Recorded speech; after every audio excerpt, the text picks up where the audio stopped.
The Marjan Villa stood at the edge of the city, silent and untouched by time. Locals avoided it after sunset, not because of crime, but because of stories they refused to repeat twice.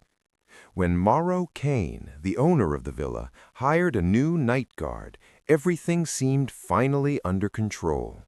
His name was Salem, a quiet man in his late 40s, polite, precise, never late, never complained. He worked like someone who had nothing left in life except discipline. At first, Morrow felt relieved, but relief never lasts in places like Marjan Villa, because the first strange thing happened on the third night.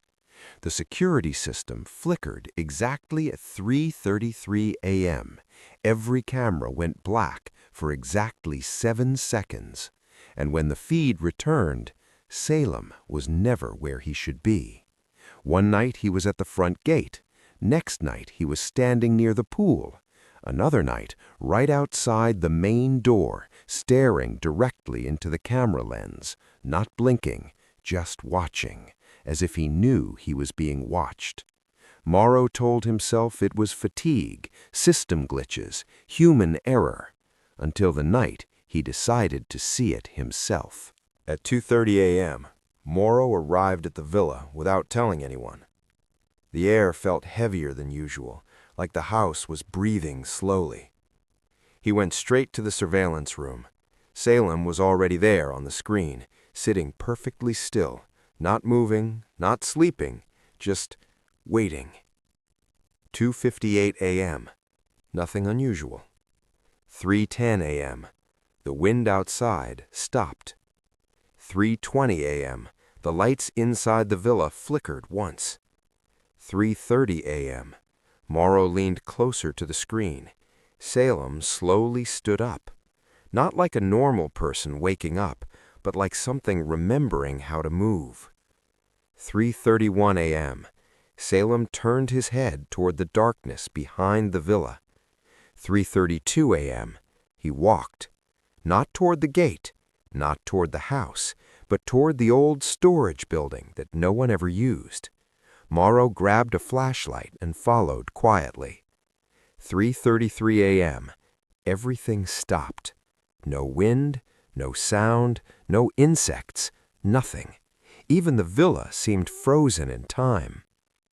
Inside the storage building, the door was slightly open. Morrow pushed it slowly, and what he saw made his stomach drop. Salem was standing in the center of the room, but he wasn't alone.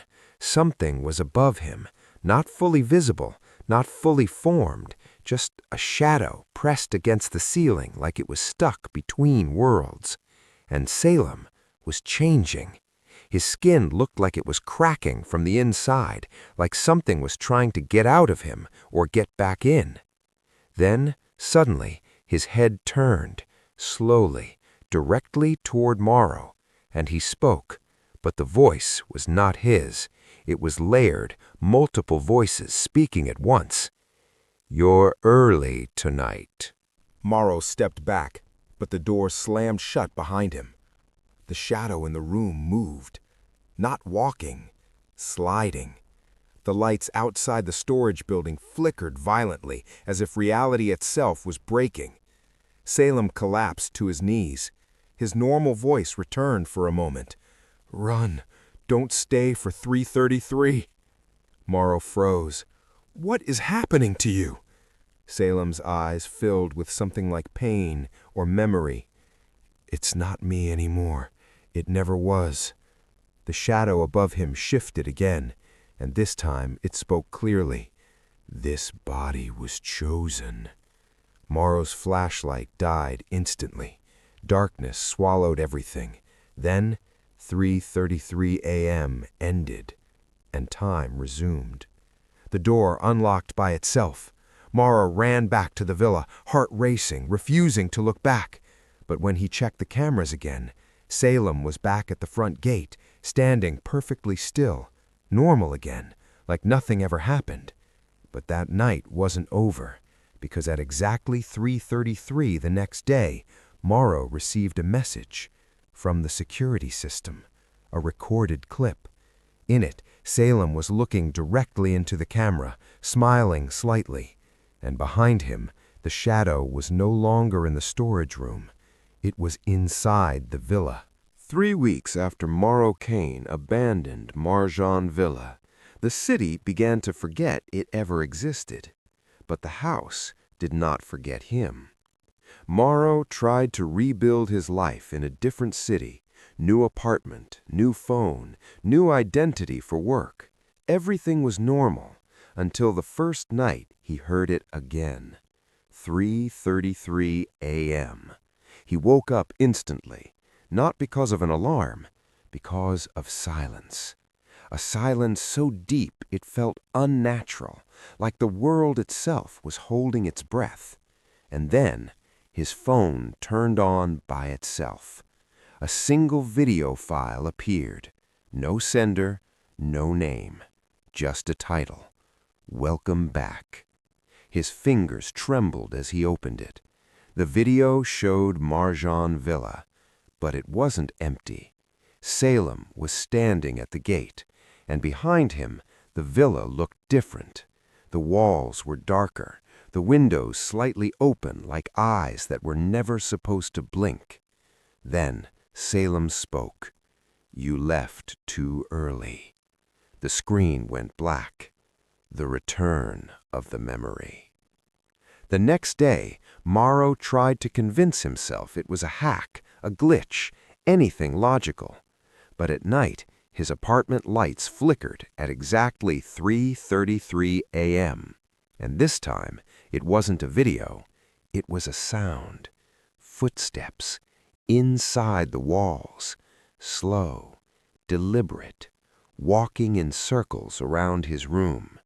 Morrow grabbed a knife and stood in the center of his apartment. "Who's there?" he shouted. No answer. Then a whisper came from behind him. "You already know." He turned fast. Nothing. But on the wall, a faint shadow appeared. Tall, human-shaped, but wrong. Too thin at the top, too wide at the bottom, like it was being stretched by something unseen. And it was smiling. Morrow couldn't sleep after that night. He started researching everything about Marjan Villa. Old records, city archives, property history. But there was nothing. The villa didn't exist before 1993. Before that, the land was marked in government files as unstable structure zone, do not build. No explanation, no details, just warnings. Then he found a single handwritten report buried in old police archives. It said, "At 3:33 a.m., workers reported hearing breathing inside the ground. One disappeared during excavation. No body recovered." Morrow felt sick because the timestamp matched exactly. 3:33 a.m. Always 3:33. The return signal. On the 7th night after the first video, Morrow woke up again. But this time he wasn't in his apartment. He was standing in front of Marjan Villa. He didn't remember arriving. The gate was open, waiting, and inside, lights were on, for the first time in years. He stepped forward. Each step felt heavier than the last, like the ground was resisting him. Inside the villa, everything looked unchanged, too unchanged, as if time had been paused, not passing. And then he saw him, Salem, standing in the living room, but not alone. Behind him stood dozens of shadows, all shaped differently, some tall, some twisted, some crawling across the ceiling. And Salem spoke softly. "You were never meant to leave." The truth beneath the villa. The floor beneath Morrow cracked slightly. A deep sound came from below, not a voice, not a growl, something older, something that didn't use language anymore. Salem stepped closer, and for the first time, Morrow saw it clearly. Salem wasn't possessed. He was a lock A human seal designed to contain something beneath the villa, something that only wakes up at 3:33 a.m. Salem whispered, "It changes hosts every time someone remembers it." Morrow stepped back. "No, I don't understand." Salem's eyes darkened. "You will." The ground shook. 3:33 a.m. began. Morrow Kane didn't scream when he saw his name appear on the system. He just stared at it. Guard assigned, Morrow Kane. Start time, 3:33 a.m. Because deep down, he already understood. The system wasn't hacked. The system wasn't broken. It was alive. The house accepts him. Marjan Villa was quiet that night. Too quiet. No wind, no insects, no distant city noise. Just a silence that felt prepared. At exactly 3:30 a.m., Morrow stood in front of the gate. He didn't remember walking there again, but this time he didn't resist it. The gate opened slowly by itself, like it was recognizing him, welcoming him. Inside the villa, the lights turned on one by one, not electric, not normal, more like the house was remembering how to see. And then he heard it, a whisper from every wall at once. "Finally." Salem is gone, but not free. In the living room, Salem was standing, but something was wrong. His body was flickering like a weak signal, sometimes solid, sometimes transparent, like he was being overwritten. He looked at Morrow with tired eyes. "You shouldn't have come back." Morrow stepped forward. "I didn't choose this. The system." Salem interrupted him. "There is no system." A pause, only the house breathing. Then Salem pointed down. "It's under us, and it learns through cycles." The truth beneath Marjan Villa. The floor began to crack again, but this time it didn't feel like breaking. It felt like opening. A low sound rose from below, not loud, not sharp, but deep, like something turning in its sleep after a very long time. Salem's voice dropped. "It doesn't kill you immediately. It studies you first." Morrow's hands trembled. "Studies? What?" Salem answered, "Fear, memory, guilt, and then it builds a shape from you." Flashes appeared in Morrow's mind. Not memories, impressions. A man digging the land decades ago, hearing breathing from the soil, disappearing at 3:33 a.m. Then another man, then another. Different faces, same time, same silence. And each time the villa got built higher, stronger, like it was being fed. Morrow whispered, "How many?" Salem looked at him sadly. "You are the last cycle that still remembers." The choice at 3:33. The entire villa started shaking. The walls stretched slightly, like skin tightening over something underneath. The doors locked themselves. The windows darkened completely. And then 3:33 a.m. arrived. Everything stopped. Even Salem stopped flickering, and a voice came from below the floor. Not human, not animal, something structured. "Host transfer ready." Salem turned to Morrow, and for the first time he smiled, not with relief, with exhaustion. "I can finally leave." Morrow stepped back. "No, wait, what happens if I refuse?" Salem shook his head. "You don't refuse. You only decide who continues." The final revelation. The floor beneath Morrow opened slightly, not fully, just enough for him to see it. Darkness, but not empty darkness. Something inside it was shaped like attention, like eyes without form. And suddenly Morrow understood. It was never a creature. It was a process, a repeating cycle designed to keep something awake by moving it between human minds. Salem wasn't a victim. He was a container, and now the container was full. The moment of transfer. Morrow walked closer, slowly, peacefully. "I was the seventh guard," he said softly, "and I tried to stop it. I learned the truth too late." Morrow shook his head. "There has to be another way." Salem placed his hand on Morrow's chest and whispered, "There isn't." The lights died. Total darkness, then a sound like something exhaling after centuries.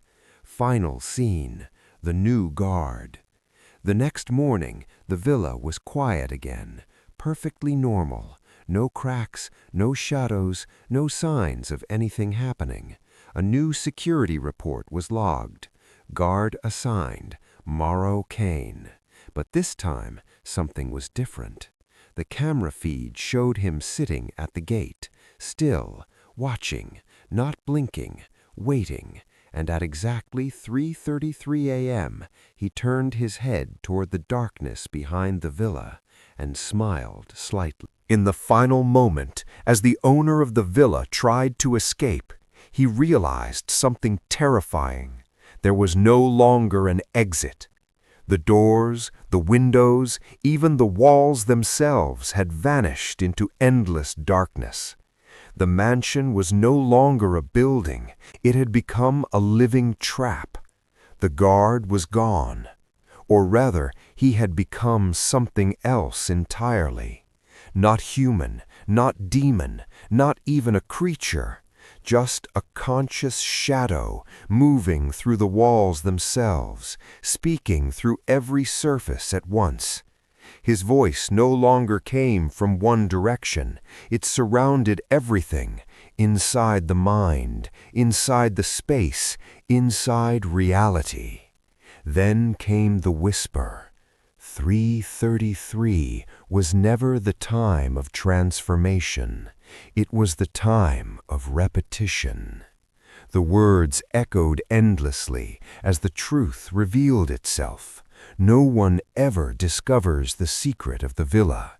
They become part of it. The walls slowly closed in, not collapsing, but breathing, like the mansion was alive and aware. The paintings on the walls began to change, their faces shifting into unfamiliar versions of the owner himself. He tried to scream, but no sound came out. Instead, his own voice echoed back from the walls, repeating the same question the guard once heard every night. "Why did you open the door?"